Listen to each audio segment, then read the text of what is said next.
So we are discussing creation. Little small topic, right? Creation.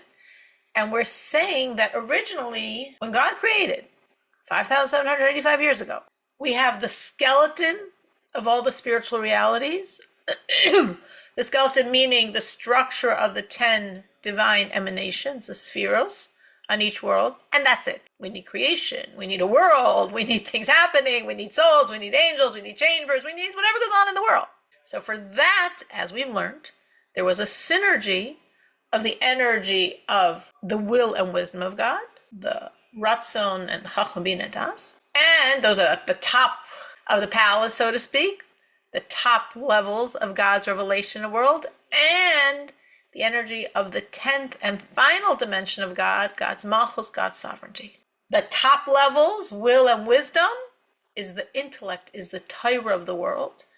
The bottom level, sovereignty, Malchus, is the power of creation, is God's speech. God creates with speech, with 10 creative utterances God created. It doesn't mean with 10 utterances God created physicality.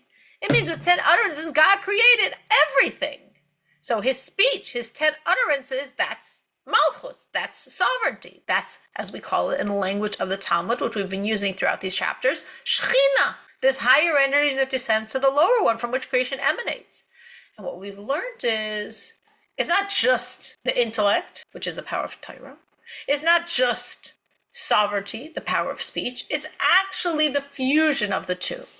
On one hand, sovereignty, Shechina, Malchus, God's speech, is the force of creation.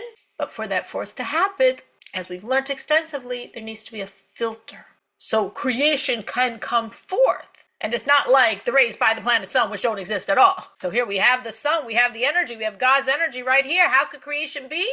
Because we have a filter. And that filter is the intellect. That filter is the Torah of each world. So the general process is we have the infinity of God invested in the will of God, the crown beyond the highest world of Atzilus, the world of being, invested in the intellect of the world of being, Chachma Bina Das, and therein we have the Torah of that world, which we know in the world of Atzilus is the Torah of Kabbalah. And then we have the infinity of God investing itself in Malchus, in the lowest of the 10 dimensions, in God's speech. And from the infinity of God invested in Malchus and sovereignty of Atzilus, creation is supposed to come forth, but it can't because it would overwhelm it. So now we have this energy of the infinity of God within will, within wisdom, within Keser, within Ratzon, within Chachma Bina Das. That comes down to be the filter so the creation can flow from Malchus of Atzilus, from the infinity of God invested in sovereignty, and the creations of the world of Atzilus can happen. Though they're not too many creations on the world of Atzilus because it's so close to God, but whatever they are, it happens then. The Torah of that world, Kabbalah, is the filter. The energy flows from Malchus, from sovereignty, from Shechina, from the speech of God, the 10 creative utterances, and that filters through the Torah of that world, and creation happens on the world of Atzilus. And then we said, well, now this all has to go down to the next world, which is the world of Bria, the world of creation, where already we have a lot more development, a lot more souls, and a lot more angels, and a lot more, we have a Gan Eden there, we have things happening, a lot more things happening. In a certain sense, this energy, the infinity of God, invested within the sovereignty of Atzilus, with the filter of the intellect of Atzilus, now invests itself, as we learned, in the what we call the Holy of Holies of the next world, the world of Bria. What is that Holy of Holies? The intellect. Because in intellect is where God has the most space. That's where he's found. That's why it's the Holy of Holies.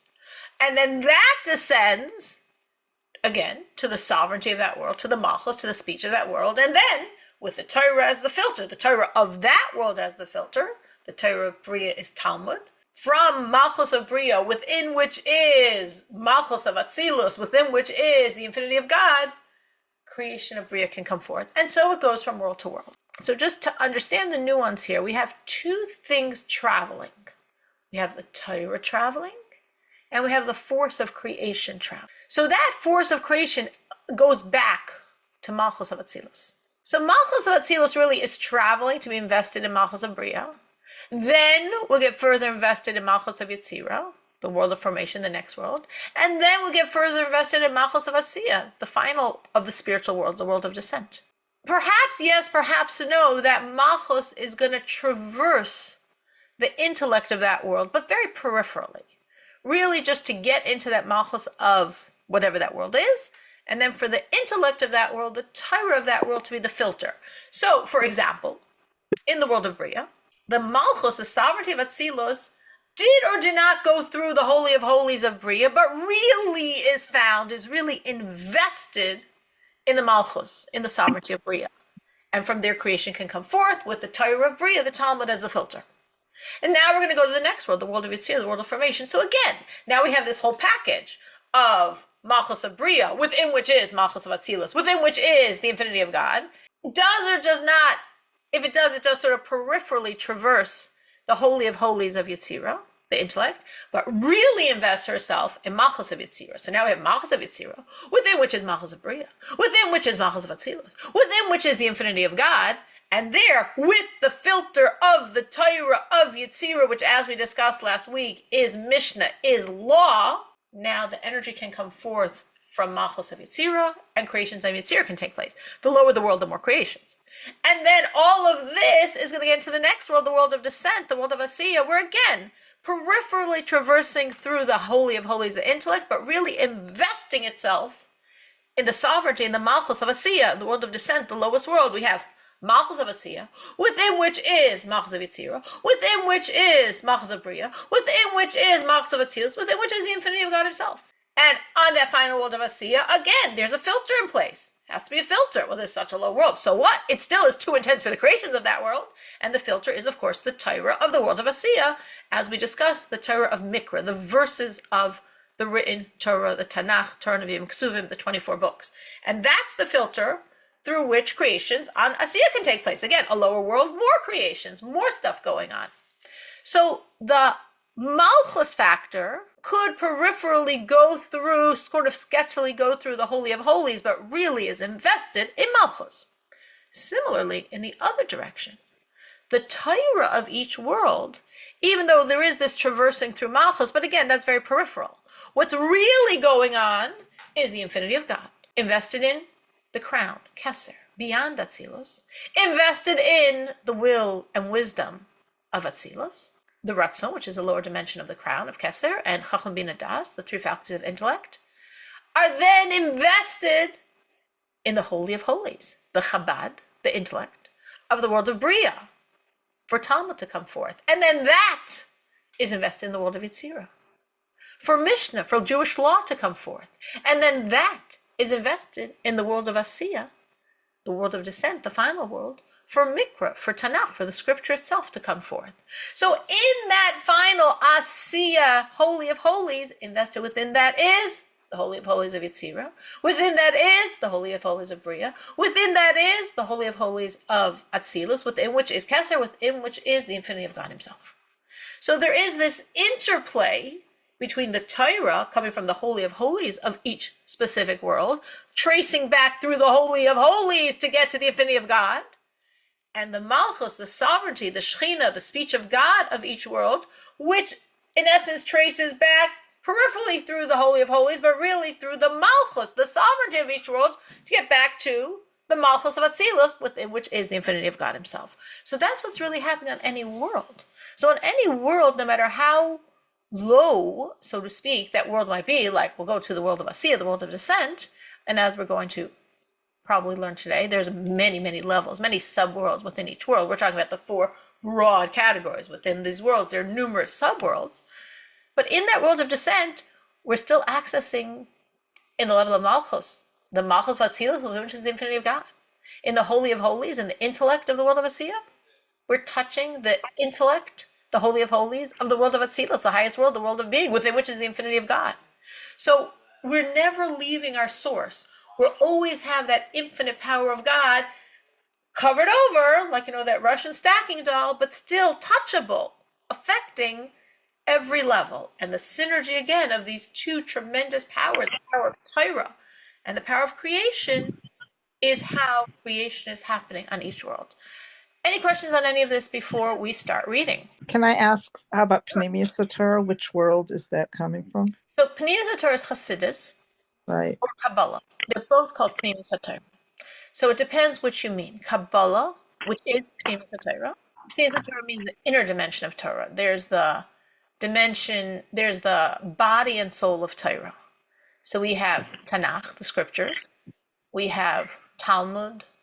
We have Midrash. We have Halacha. All of that is the body of Torah. And then we have the soul of Torah, the inner dimension of Torah. Within the inner dimension of Torah, there's Kabbalah, which is in the world of Atzilus. It does not go lower than that. And there's Hasidus. Hasidus is higher than any of the four worlds, we're told. And at the same time, Hasidus flavors all of them. So it's not connected to any of the four worlds because it's beyond, it's in the Ein Sof, in the infinity of God himself. And yet it will flavor down to each of these four dimensions. Kabbalah, Talmud, Mishnah, and Mikra. So let us start reading inside. Basically, we just overviewed everything that's been and everything that's going to be, because this is what we are discussing in, of course, great detail in this chapter. I mean, very cool. The Alter Rebbe wants us to understand creation, and of course, what comes from that. So we are on page 146, 10 lines from the top. Second to last word from the line. Ubeslapshus malchus datzilus b'malchus debria. When there is the investment, now it's very interesting. The Rebbe is using the word ubehislapshus, when it is engarbed. Now, previously, when we spoke about malchus datzilus going into the holy of holies in the world of bria, in the world of creation, we didn't use that term, engarbment, investment. Because as I'm saying, when the Malchus factor goes into the Holy of Holies intellect factor, it's not really an engarbment. It's not really an investment. It's much more peripheral. It might not even go there. If it might go there, it goes in a very peripheral way. But when it gets to the Malchus of the world, oh, this is what I was aiming for. This is my place. This is my home. There's an investment of, in this case, Malchus of Atzilus and Malchus of Bria. And then that whole package in Malchus of Yetzirah, and that whole package in Malchus of Asiyah. So there's a real investment, a real indwelling of the Malchus energy in the Malchus of each world, and not in the Holy of Holies, in the intellect of each world. Ubislabshus Malchus Datzilus b'Malchus Debria. So when we have this investment, this engarbment of Malchus of Atzilus, of sovereignty of the world of Atzilus, in the sovereignty in the Malchus of Bria, Mislabeshes behechel kodesh kadashim Yetzirah. Well, then it can move on to the next world, to the world of Yetzirah, to the world of God's emotions, to the world of law, halacha, Mishnah. Again, this package sort of peripherally goes through the Holy of Holies, the intellect of Yetzirah, and gets invested. This is where I'm dwelling, in the Malchus, in the sovereignty of the world of Yetzirah, from which the creations of Yetzirah will come forth through the filter of the Torah of Yetzirah, the Mishnah, Jewish law. Shehu Chabad Yetzirah. When I say the Holy of Holies, I always mean the same thing each time. The intellect of the world. Again, why is it called the Holy of Holies? Because Holy of Holies is where God is found, where God is revealed, where God is most present. And God is most present in intellect, within intellect, which of course has three faculties, Chachma, Bina, and Das, seminal wisdom, understanding, and activity. Really the core Holy of Holies is the Chachma, is the seminal wisdom, because the Chachma is really so loosely defined, so flimsy, so minimalistic, that there's a lot of space for God's energy. That's really the Holy of Holies of every world. So when this package went into, peripherally, the Holy of Holies, the Chachma Bina and Das, really the Chachma, the holy of holies of the world of Yetzirah, then it could go down into the Malchus of Yetzirah, to the Shechina of Yetzirah, to the creation of Yetzirah, with the filter of the Holy of Holies, the intellect, the Torah of Yetzirah, and creation of Yetzirah can take place. Okay, was the Malchus Yetzirah through Haruchos. So now that we're in Yetzirah, the Ruchos are formed. What does this mean, the Ruchos are formed? So here's an allusion to something else that happens on each world. So we already know there's a Torah of each world, as we've said. Kabbalah, Atzilus, Talmud, Bria, Mishnah, Yetzirah, Mikra, Tanakh, Asiyah. We understand there's angels on each world. We understand there are souls on each world. We understand there are chambers on each world. And also each world connects to a level of our soul. So the world of Yetzirah is a world of emotion. And that's the level of our soul called Ruach. Our soul has 5 levels. Nefesh, Ruach, Neshama, Chaya, Yechida. Nefesh connects to the lowest, it's from lowest to highest. Nefesh, Ruach, Neshama, Chaya, Yechida. Nefesh, which is the action orientation of our soul, is in the world of action, the world of Kabbalah soul, acceptance of God's authority, the world of Asiya, the lowest world, the world of descent. The next level of our soul is called Ruach, spirit. That's the emotion and speech faculties of our soul. That's the part of our soul primarily residing in our heart. The nefesh is in our liver. The ruach, the emotion, orientation, and speech is in our heart on the right side. And that relates to the world of Yetzirah. The neshama of our soul, this could be confusing because neshama is the word for soul, but it also refers to the third level of our soul. And the neshama is the intellect of the soul. And that relates to the world of Bria, the world of intellect. And then there's the chaya, which is beyond these. This is already powers that are called encompassing. Chaya is the will faculty of the soul, and that's already in the world of Atzilus. And then, just as there's the Hasidus that's higher than the four worlds, there's that highest level of soul, Yechida, the pure pleasure in God faculty, which is beyond the four worlds. So therefore, the Rebbe is saying, I know I just threw a lot of words at you. If you have any questions, feel free to ask. But therefore, the Rebbe is saying, in the world of Yetzirah, the Ruchos are formed. The Ruchos meaning level 2 of the Jewish soul, Ruach, the emotional and speech component of the soul in the world of Yetzirah, because Yetzirah is the world of emotion, which is why, if you would look back, when the Rebbe was describing the world of Bria, the Rebbe speaks about Neshamos being formed. We took that as meaning souls, and of course there are the souls of Bria, but also meaning Neshama, that level of soul, the level 3 of our soul, the Neshama element, the intellect element, which is relating to the world of intellect, the world of Bria. So on this world of Yetzirah, we've got the angels of Yetzirah, a lot more going on than the angels of Bria, because angels of Bria are intellectual. They're not so many intellectual angels. The angels of Yetzirah are emotional. The high majority of angels are emotional. So we've got a lot of angels being formed. We have the souls of Yetzirah. We have the level Ruach, that component of everyone's soul. We have the chambers. We have a Gan Eden. We have a lot of things happening. And that's all happening because the infinity of God in Malchus of Atzilus, in Malchus of Beria, is now invested, engarbed really firmly within Malchus of Yetzirah, energy coming out, filtered by the Torah of Yetzirah, within which is the Torah of Bria, within which is the Torah of Atzilus, within which is the will of God, within which is the infinity of God. The Torah of Mishnah, that's the filter, and now all of this creation is happening in the world of Yetzirah. Hamuchos, v'hamalachim, the angels should be Yetzirah of the world of Yetzirah. V'gam misham hiya Mishnah shel fanenu, and from there, of course, as we're discussing, is the Torah of that world, is Mishnah, she halachos psukos. And Mishnah, of course, is the bottom line halachic legal verdict. The intellect behind that halacha, behind that Jewish law, is in Talmud. That's the world of Bria. We don't see in halacha the reasoning, the more secret dimension, the behind the scene dimension. That we don't know about in Mishnah. Mishnah is bottom line halacha, Jewish law. This is what you have to do. This is what God wants. This is what God wants you not to do. We got what he wants you to do, what he wants you not to do. This is all his will. This is all his deep feelings. This is Mishnah. This is halacha. This is Jewish law. Now, of course, even though we're saying Mishnah is God's will, is God's emotions, this is also obviously coming from the intellect of God, the intellect of the infinity of God. But when we're seeing of it on a more intellectual level, when the intellect is shining, the reasoning, that's going to be Talmud, that's going to be the world of Bria. Shem tameh halachos, the reasons for the laws, they're in garb, they're concealed in the body of law. It's not revealed in the law. For it to be revealed, I have to get to Talmud. I have to get to the world of Bria. In Yetzirah, I don't get the whys. I just see the bottom line. It's not in a revealed way. It's not in the body of law. What's revealed in law is God's emotions. What God wants.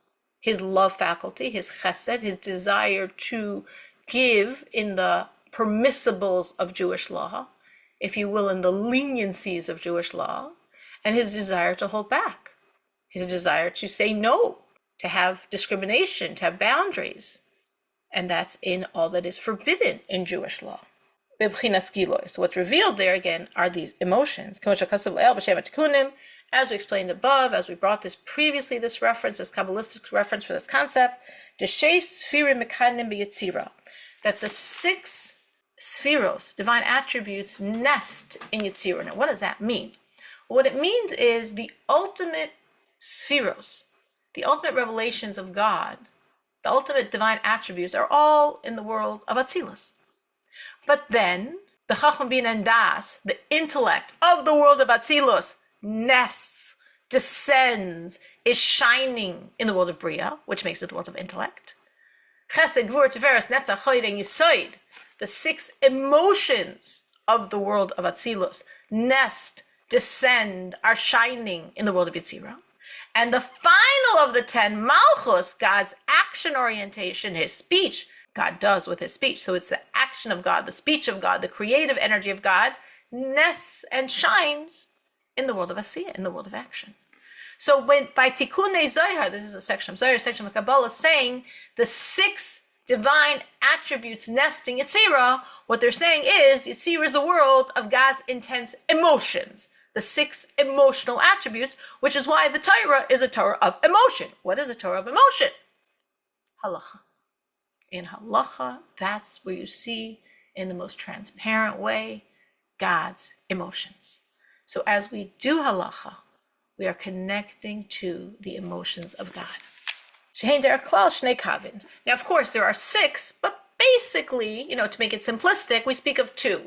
We've got 2 roads in Jewish law, 2 roads in emotions. We got the right and we got the left. As the Rebbe says, Yemin u'smol. We've got the right road and we've got the left road. What does the right road do? Well, the Rebbe says the right road is lahakel misitra dechesed. The right road is the road of leniency, from the side of kindness. Dahainu, meaning to say lahatir, to make something permissible. Now you could say, I'm a little confused. This is all God's will. Check. This is God's emotion. Check. This is what he wants. Check.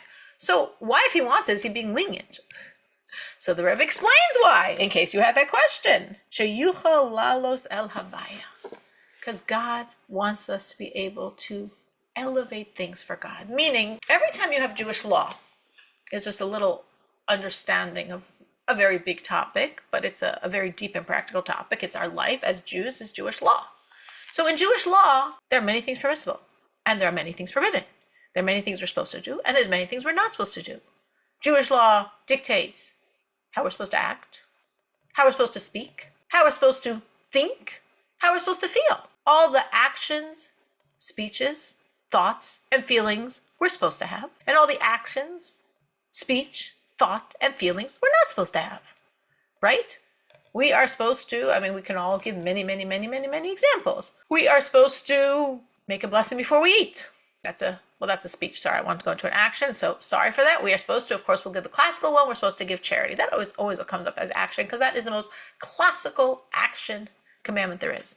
So we'll use it. We are supposed to do an action. It's called giving charity. We are not supposed to eat on Yom Kippur. That's an action that we're not supposed to do. We are supposed to speak. We are supposed to speak words of prayer. We are supposed to speak Torah. There's lots of words we're not allowed to say. We're not allowed to curse. We're not allowed to use God's name in vain. We're not allowed to lie. We're not allowed to gossip. There's lots of things God said don't do with your speech. There's lots of things God said do with your speech. In our thoughts are supposed to be full of belief in God, awareness of God. That's a thought that we are supposed to have. And we are not allowed, for example, there's many things we're not allowed to think. We're not allowed to have any belief in idolatry. That's a thought that's forbidden for us. And we have the emotions. We're supposed to love a Jew. We're supposed to love Torah. We're supposed to love God. We're supposed to love Israel, the land of Israel, the people of Israel. And there's many emotions we're not allowed to have. We're not allowed to have jealousy. So God is telling us, every time he tells us to do an action, a speech, a thought, a feeling, that's all an emanation of God's right side. Chesed, loving kindness. The loving kindness is expressed in this embrace. The embrace of do this to connect to me, say this to connect to me, think this to connect to me, feel this to connect to me.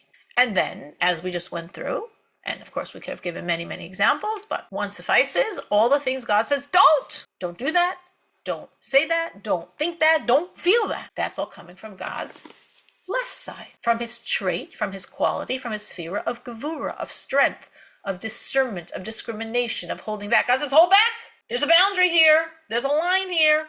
Don't do it. You want to connect to me? You connect to me by not doing these things. Then the Rebbe added here that also the right side of God creates the leniencies in Jewish law. And the left side of God, the Gevurah, discrimination, discernment, strength side, creates the stringencies in Jewish law. Well, why would there be a leniency or a stringency if this is the will of God? Like it is what it is, what it is. No, the Rebbe says, because there's the law, there's what God wills.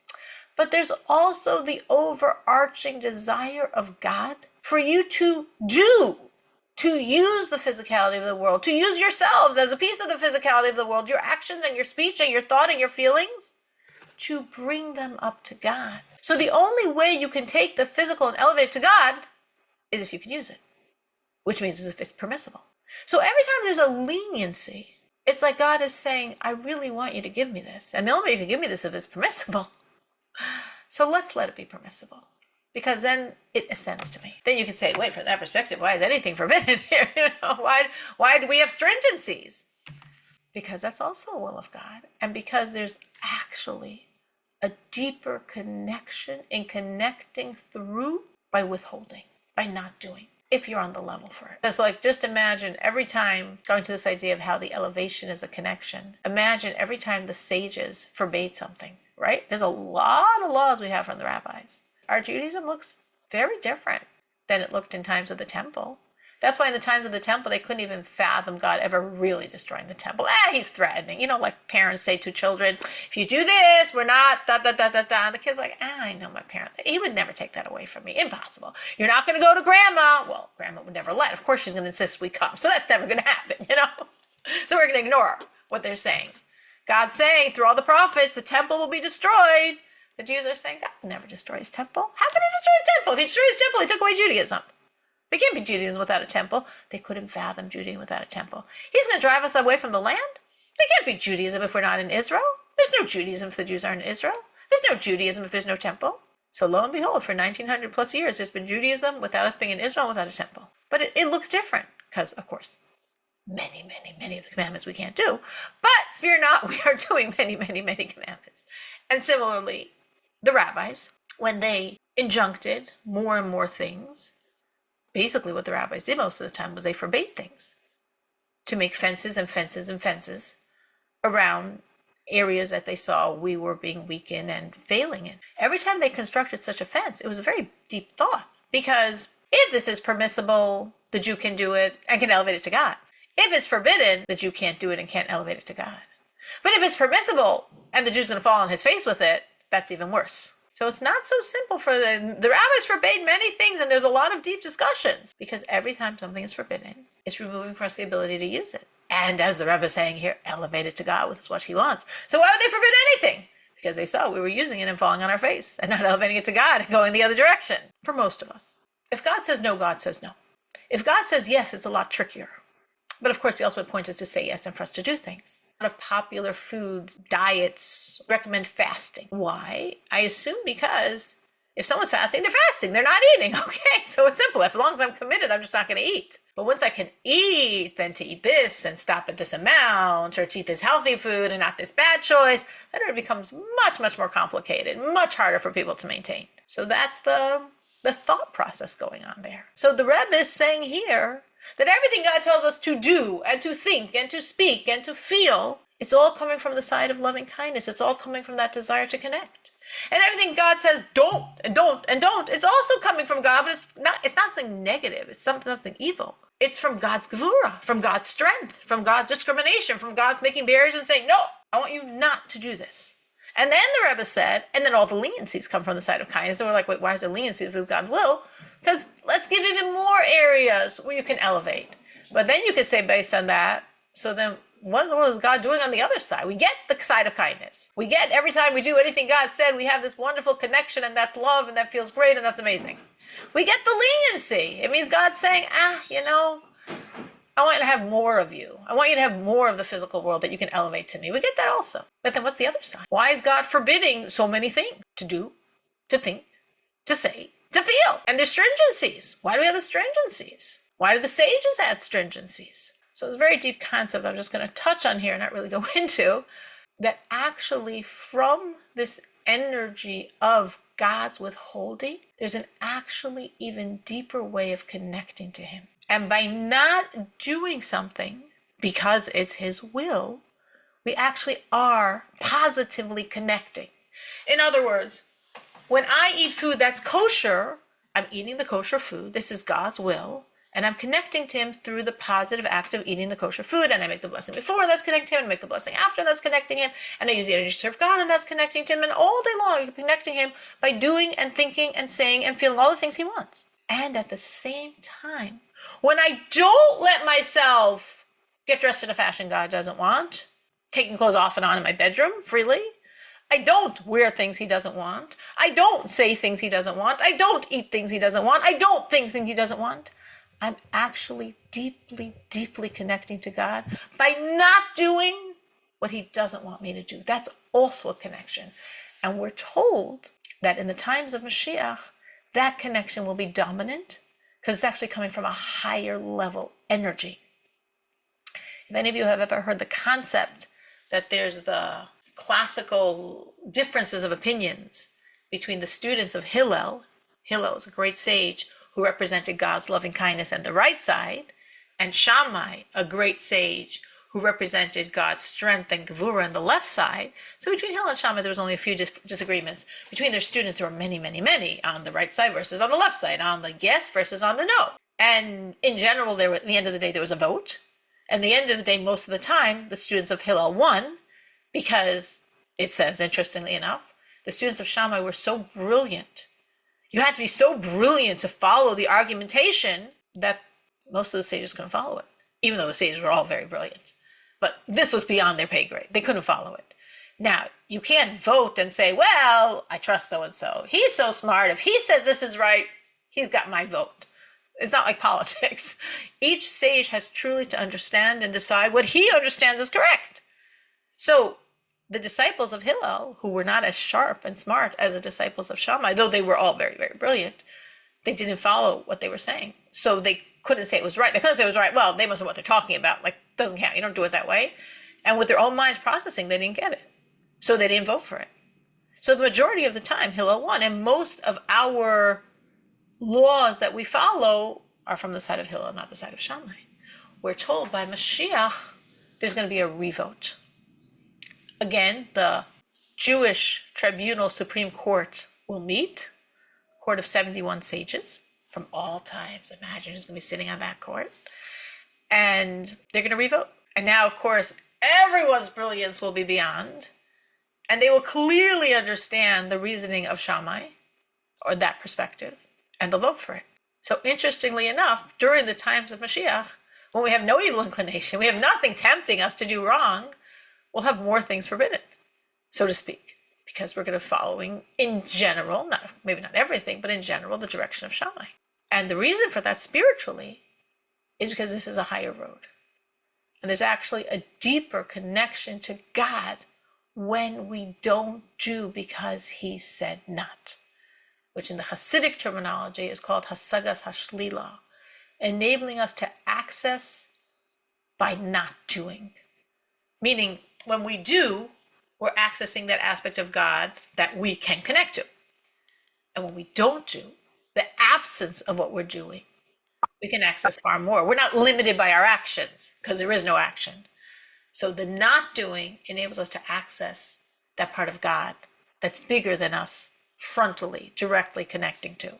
That's for the same reason, a similar reasoning, why it says that by Mashiach, of all of our patriarchs, the main one will be Isaac, Yitzchak, because again, Yitzchak embodies this attribute of God's strength, of God's withholding, which is this energy of grasping those secret places of God himself. So when we're getting back to what we're talking about here in Tanya, everything from the right side, everything God wants us to do, that's all a manifestation of his chesed, of his loving kindness. And all the leniencies is a continuation of that chesed, that loving kindness, because he wants us to elevate more and more. And everything from the left side, it's also godly, it's also him, it's his gevurah, it's his strength. And that's enabling us to have this deeper even connection to God in those hidden places that we can only access by not doing. I just came in on this. I'm Esther? sorry. It's Esther. Can you just repeat that last part with the Yitzchak? Sure. It says that by Okay. Mashiach, the ultimate one of the patriarchs, Avraham, Yitzchak, and Yaakov, Abraham, Isaac, and Jacob, will be Yitzchak. We will say by Mashiach about Yitzchak, about Isaac, Ki ata avinu. You, Isaac, are our father. Not that we're dumping Abraham and Jacob, but there's going to be a special superiority to Isaac, to Yitzchak. Chassidus explains that. If you looked in the Talmud, you would see one reasoning. Chassidus explains it that Isaac represents God's trait of gevura, of strength, of withholding, discrimination, discernment, boundaries, limits. That's what Isaac represents. And actually, in that strength, there's a higher ability to grasp God than there is in the road of chesed, in the road of kindness. Again, there's many, you could go a lot in this topic, but just like you could see in the life and times of Abraham versus the life and times of Isaac, it's very interesting because Abraham represented God's loving kindness and Isaac represented God's discrimination, discernment, strength, holding back. Now, Abraham obviously was very wealthy and had a very long life and was very successful. But if you actually look in the Torah portion that describes the life of Isaac, portion of Toldos, he had even more. More than Abraham and the strength and the power of kindness. Isaac, he went and he planted and it was a bad land and a bad year and a famine and he got 100 times as much. Like, whoa, all this bounty. And many other examples. The wells that Abraham got stopped, he got uncovered and he even dug more. Where's all this bounty coming? He's the withholding energy. The withholding energy has even more bounty there. It's a different way of accessing God. There's accessing God by doing, and there's accessing God by not doing because that's his will. And when I do something, I can only get as far as my action can take me. But it's an action made by a human. So humans are limited. So our actions are limited. So even this godly action of the commandment has certain limits to what part of God it could access. But when I don't do, it's limitless because it's not limited to my actions because I didn't do anything. So through not doing, I can access an even deeper, broader energy of God.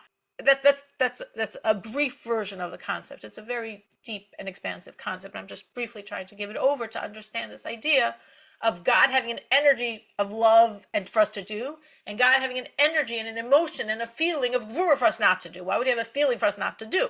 So I'm saying because really through not doing, we grasp more of him, more power is shining than actually through doing itself. But both are roads of connecting to God, and God wants us to do it all. Or as we said, God has a will, a feeling, an emotion to be more strict in the judgment, coming from the gevura, coming from the left side, which I just explained extensively. And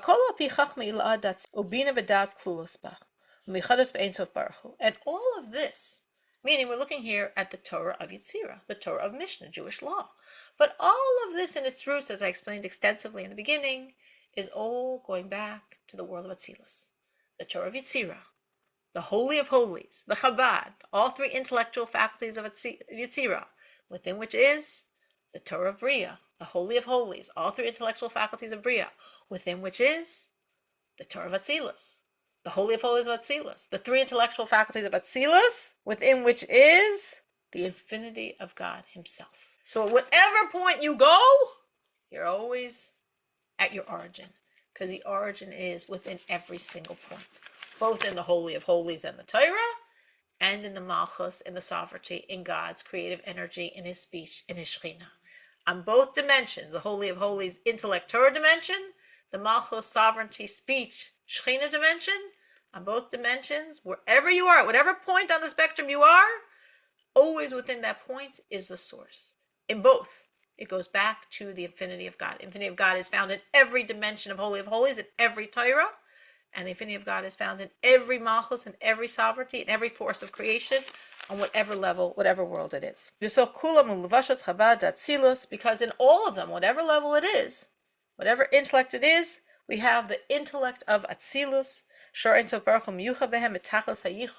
the that the infinity of God is absolutely fused with that level.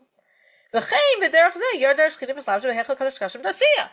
everything we just said happens the exact same way in the world of Asiya. So all of this we discussed in the world of Bria, in the world of creation. All of this we discussed in the world of Yitzira, the world of formation.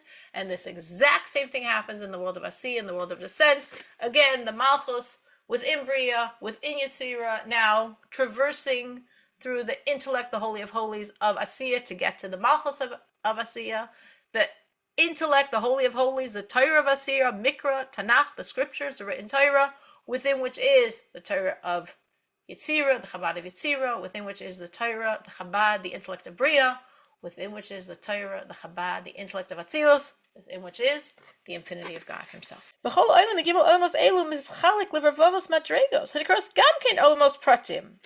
And it's not only that, the Rebbe says, as I mentioned before briefly, every one of these worlds are broad energies. We speak of four worlds: Atzilus, Bria, Yitzira, Asiya. There are myriads and myriads and myriads of worlds, because each world subdivides into myriads and myriads of levels. We're just saying four like simplicity's sake, as we understand it. We know there's tens of thousands of sub-worlds in all of these worlds. So guess what? The same pattern is happening again and again and again and again on every sub-world. On every sub-world, the Malchus traverses the Holy of Holies and invests itself, engarbs itself in the Malchus and the sovereignty. The wisdom, the intellect, the Torah goes into that Holy of Holies of that subworld. And the synergy of the two, the energy of creation, Shekhinah, with the filter of the Torah of that subworld, creation takes place on that subworld. So this is happening and happening and happening and happening. We think four, we're holding it in our brain. Myriads and myriads and myriads of times. So this Malchus of Atzilus, which is the ultimate God, speech, creation, Shekhinah, is invested on every single sub-level of every single world, because every sub-world has all 10 structures, and they all have a Malchus, and the Malchus of Atzilus is going to be the core within all of that Malchus, so there can be the power of creation. Now the Rebbe says, if you're looking inside, there's a side note here. This is what the verse means. Okay, so this is a famous verse. Malchuscha, your Malchus, your sovereignty, Malchus kol olamim, is the sovereignty of all the worlds. How is the Rebbe explaining this? Malchuscha, your Malchus, Malchus of Atzil. He Malchus kol olamim. That's the Malchus of every world. That's the Malchus of Bria. It's Malchus of Atzilus. That's the Malchus of Yitzira. It's Malchus of Atzilus. That's the Malchus of Asiya. It's Malchus of Atzilus. There's 10,000 worlds within Bria. In every one of those, there's 10,000 Malchuses. In every one of those, the core is Malchus of Atzilus. And if there's another 10,000 in Yitzira, there's 10,000 Malchuses in Yitzira. The core is Malchus of Atzilus. And if there's 10,000 Asiya, the same. Malchuscha, your Malchus, Malchus of Atzilus, Malchus kol olamim, is the Malchus of every single dimension. Wherever there's a Malchus, a core that's going to be, Malchus of Atzilus. Because Malchus of Atzilus is what contains the infinity of God and what has the power of creation. So if we're creating on some sub-world in Asiya, well, it's got to be Malchus of Atzilus. Otherwise, it wouldn't be the power of creation. So Malchus kol olamim. And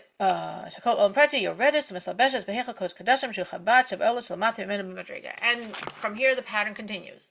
Goes into or traverses through the Holy of Holies of that subworld, engarbs itself in the Malchus of that subworld, creation on that subworld takes place, and then it goes into the Holy of Holies of the next subworld, and the Malchus of the next subworld, and the Torah of the next subworld, and this keeps happening again and again and again. I think I'm going to try to push to finish. I know it's 9:30, but we're really close to the end. V'hine, me'hashchina meluveshes behechal kodesh kodashim shel kol olam v'olam klolio prati.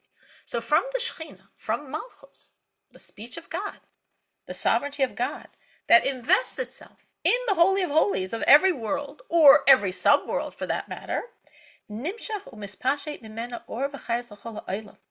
From that energy of Malchus, filtered by the energy of the Holy of Holies of the Torah of that world, or of that sub-world, comes forth the light, the vitality of that world.